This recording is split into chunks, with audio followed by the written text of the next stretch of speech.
The Transcontinental Railroad was the largest engineering project of its time, crucial for developing the remote communities of the American West and connecting the United States across the continent. Most textbooks depict the completion with this photo.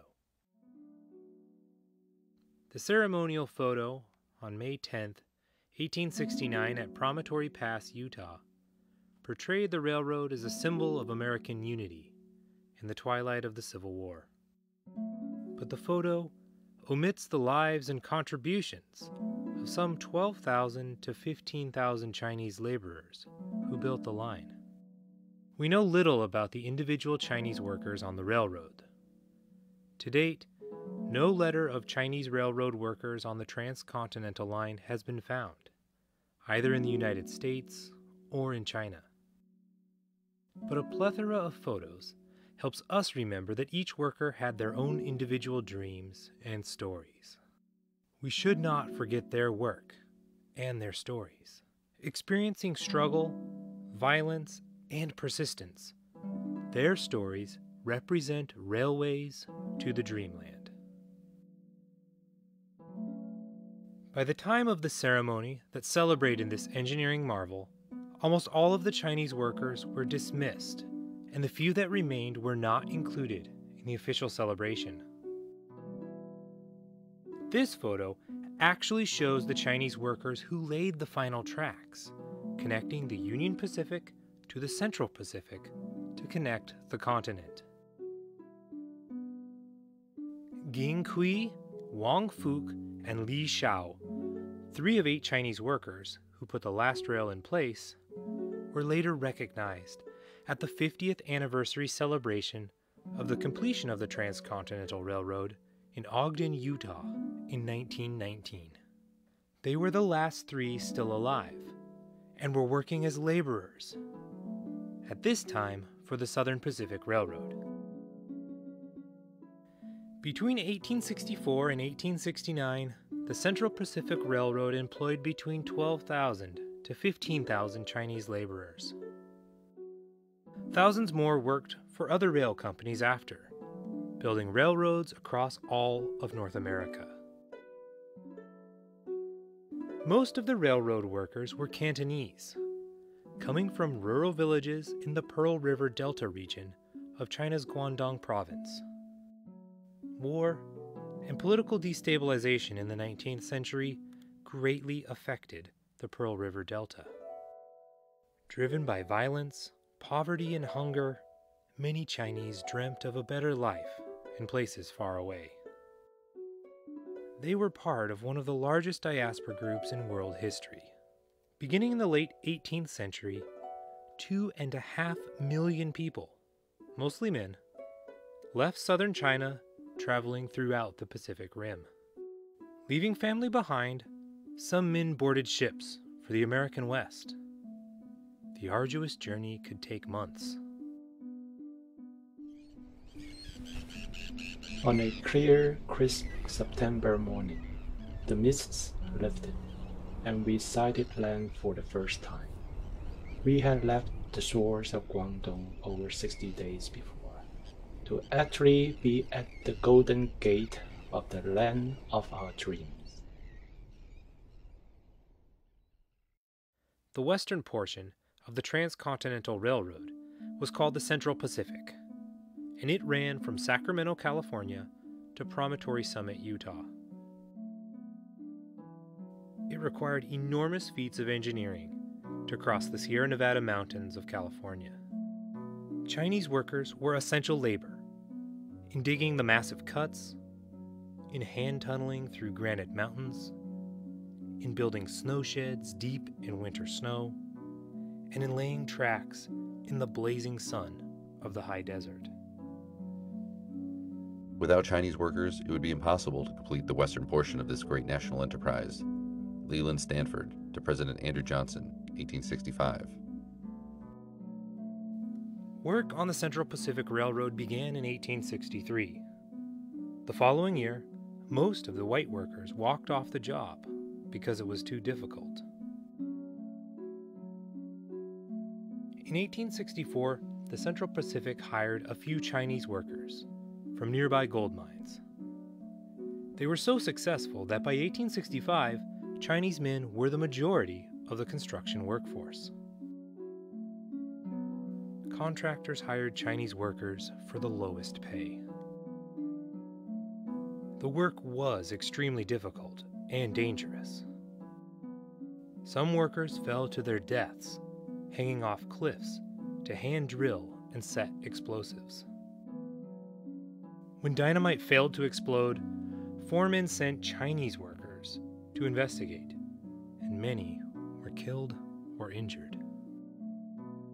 They worked year-round in sweltering heat and the frigid cold of the snowy mountains.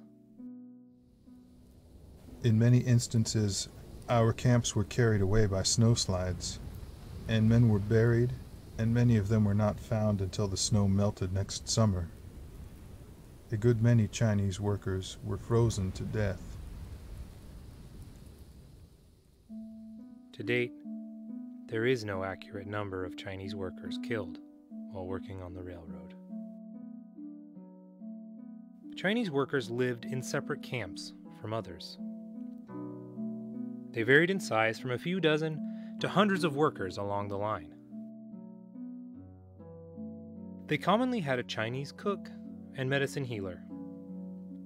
The Chinese paid for their own food, unlike other laborers whom the company fed. The remnants of their camps still exist.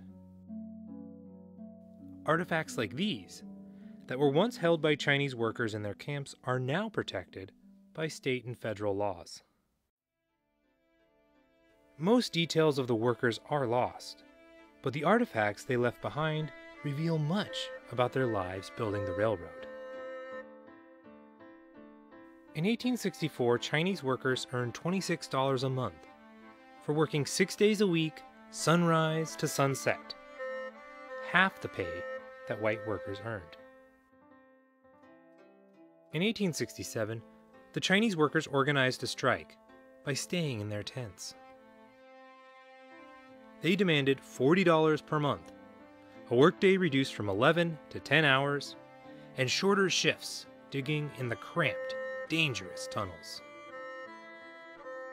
The strike in the Sierra was the largest collective labor action in American history to that date. Over several days and across a wide range of camps, the strike held firm. Facing starvation and threats of violence, the workers ended the strike after 8 days. Although the company did not concede to the specific demands, they learned that the Chinese could not be taken for granted. The company raised Chinese workers' wages to $31 to $35 a month. In 1867 and 1868, workers rushed building rail over the tallest mountains of California. Tunneling through solid rock, these walls were quarried and stacked by the hands of Chinese workers. The walls, which you can still see near Donner Pass, still stand firm. Racing across the hot Utah desert, Chinese workers completed an astonishing 10.25 miles of track in one record-setting day, April 28, 1869. About a week later, they completed the transcontinental line, and then were dismissed to find work elsewhere. Today, the U.S. freight rail network is widely considered the largest, safest, and most cost-efficient freight system in the world. The lives and labor of countless Chinese workers built thousands of miles of it.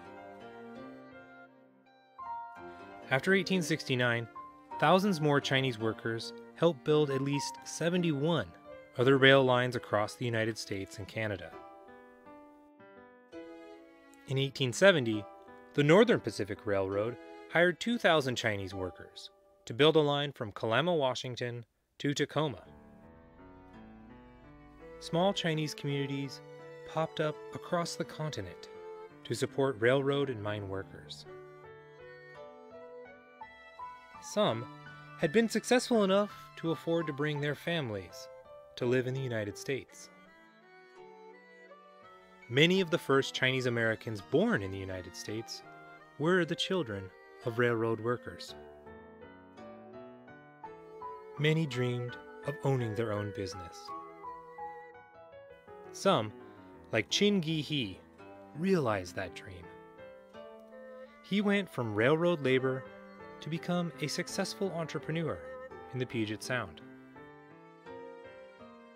For all their success and self-advancement and hard work, Chinese communities faced increasing violence across the West in the 1870s and 1880s. Large anti-Chinese riots terrorized communities in Seattle, Tacoma, San Francisco, and many more smaller towns. Congress passed the Chinese Exclusion Act in 1882.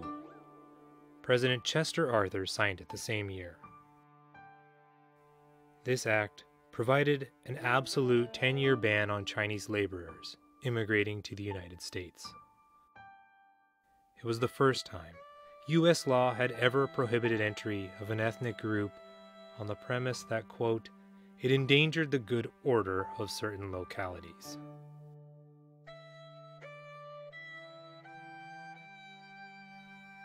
Despite the Exclusion Act and violence, Chinese communities did not disappear.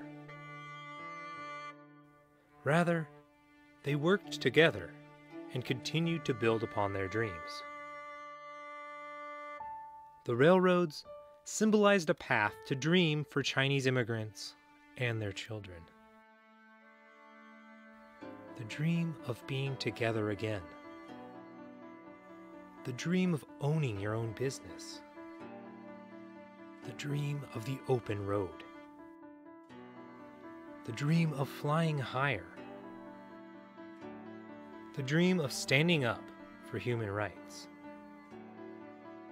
The dream to celebrate your culture and to have your children live their dreams.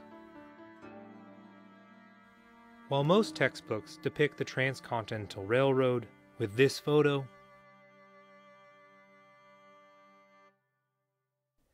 we must remember the full legacy of the railways to the Dreamland.